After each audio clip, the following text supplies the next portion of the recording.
Hey, second graders, it's Mrs. Elm here for our fourth writing lesson. We've been talking a lot about nonfiction writing, how to organize your writing.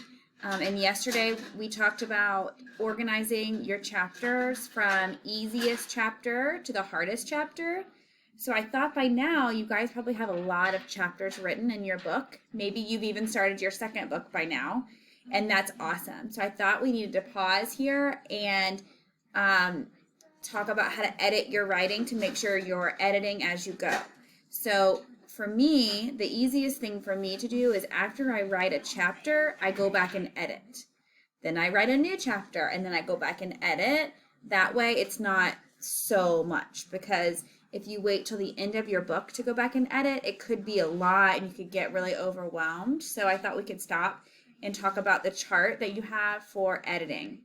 So I'm going to first show you the chart, and this is on the second grade website. So you guys could use this. You could print it off, or you could like push pause here and whatever you for our editing list. So let me zoom out so you can see it all. Nope. Here, there we go. Okay, so it says writers can edit for end punctuation. So every sentence should have a punctuation mark. And I think the easiest way to do that is to read out loud. You read one sentence and you stop. And notice when you take a breath, because usually you need a punctuation mark there. If you have a list in your writing, for example, this is about soccer. You will need a jersey, cleats, a soccer ball, and shin guards. So that's a list. So if you have a list, then you need to put commas in between each item, okay? And if you're not really sure, then there is a Brain Pop Junior, I believe, on commas in a series. So that might be something extra you could do, is to watch the commas in a series, Brain Pop Junior. If you have any contraction words, you need to make sure you have your apostrophes in there. Can't, don't, it's, wouldn't, couldn't. Those are all contractions, and I do believe there's a Brain Pop Junior on contractions too, so that might be something fun that you could do when you have a little extra time. Capital letters at the beginning of a sentence, and any proper nouns. And remember, a proper noun is the name of anything. The name of a person, like Katie. The name of a specific animal, so not like eagle or tiger or dog, but the actual name of that animal, like a bald eagle, okay?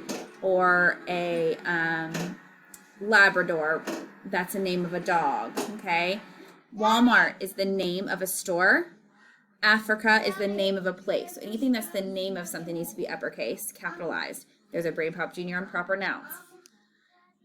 When you're rereading, make sure that you're not missing any words. Okay, if you are, add it in.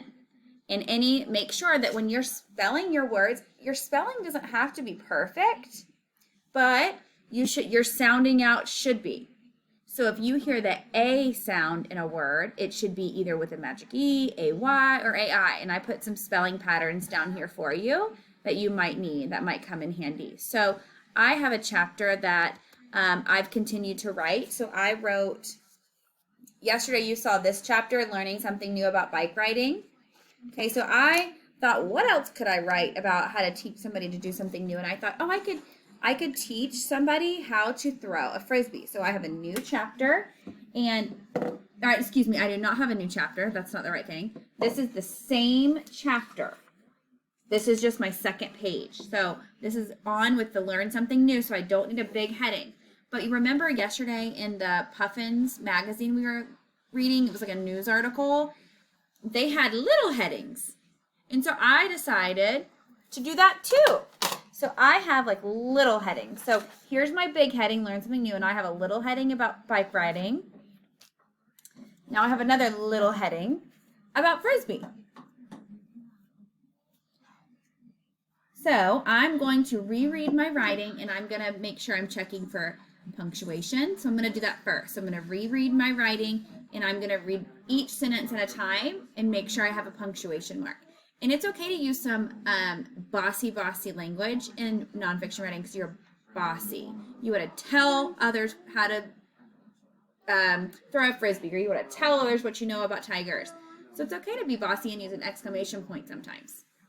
Okay, I'm going to start reading. I'm going to stop at the end of each sentence and make sure there's a period or a question mark or an exclamation point. Do you want to learn how to throw a frisbee? Okay, that's my first sentence. And I started with a question word. It's easy if you follow these directions. So I could use a period or an exclamation point there. Step 1. Hold the frisbee in your hand. Hold the frisbee in the hand you write with. And that's all I've written so far. Now I need to go back. So the first thing, the easiest thing for me is to do periods, punctuation marks first. Then I go back and right after a punctuation mark, it's the new sentence, so it should be capital. So the beginning should be capital. Good job. So here's a question mark. The next letter should be capital. Where's another punctuation mark? Okay, there's nothing there. Here's another punctuation mark. The next letter should be capital. Good job. So now I'm going to reread and make sure that everything kind of looks spelled correctly and I'm not missing any words. I can kind of do that at the same time. And this would be a good time to maybe have your brother or sister read yours, or a friend, or maybe a grown-up, to see like, am I missing any words? Because if they read it and they can't, they don't understand it, they don't know what a word is, then you know that you didn't spell it nicely. So if you have someone reading your writing, don't let them tell you how to spell a word. You sound it out a little bit better. And if it's not perfect, it's okay.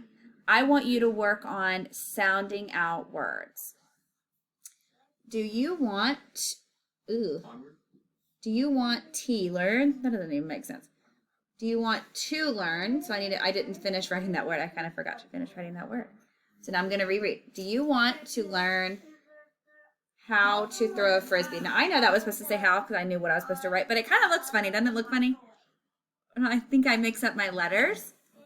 Now this word is really tricky to sound out, but I'm going to do my best. And I'm going to make sure it looks right because I know it doesn't look right. I know it looks kind of funny. So that means I need to work on it. Do you want to learn how to throw a frisbee? It's easy if you follow this directions. That doesn't make sense. It's easy if you follow this direction, these directions. So I need to change this to these. And I want to show you, so I changed this to these, and I want to show you this word. It's easy. This is a contraction. It's easy really means it is easy. So with a contraction, we need an apostrophe. Remember, there's a Brain Pop Junior for contractions if you'd like to watch that. Okay, I wrote step 1 and step 2. I wrote step 2 different ways. So let's see. What do we think is the right spelling? So I have EE, and I know that EE says E, right? And I know that one E all by itself with no other vowel friend says E. So I know this says st-eep and st-ep. So I know this one's wrong. St-ep. 1. Hold the frisbee in the hand you write with. Step 2. So now I need to keep writing. Okay. So I just edited my chapter. And I wasn't even finished writing the chapter. I took a break so I can stop and I can edit. So today, so I have my editing here. My editing checklist is here for me to use. You guys can use the one on the second grade website. It's this one right here. Or if you want, you could push pause right now and I'll zoom in just a little. Maybe it'll be a little closer. And that way, if you want to write wherever you're using your computer, okay, you could press pause right here. If you can see it all, if you can see the whole checklist, you could pause right here and edit your page. So if you would like to press pause, go ahead. If not, I'm going to end our session. So your assignment today, friends, is to edit at least one chapter. So go back, reread at least one of your chapters, edit, maybe even add more information, maybe even add some amazing illustrations, and I will see all of you next time.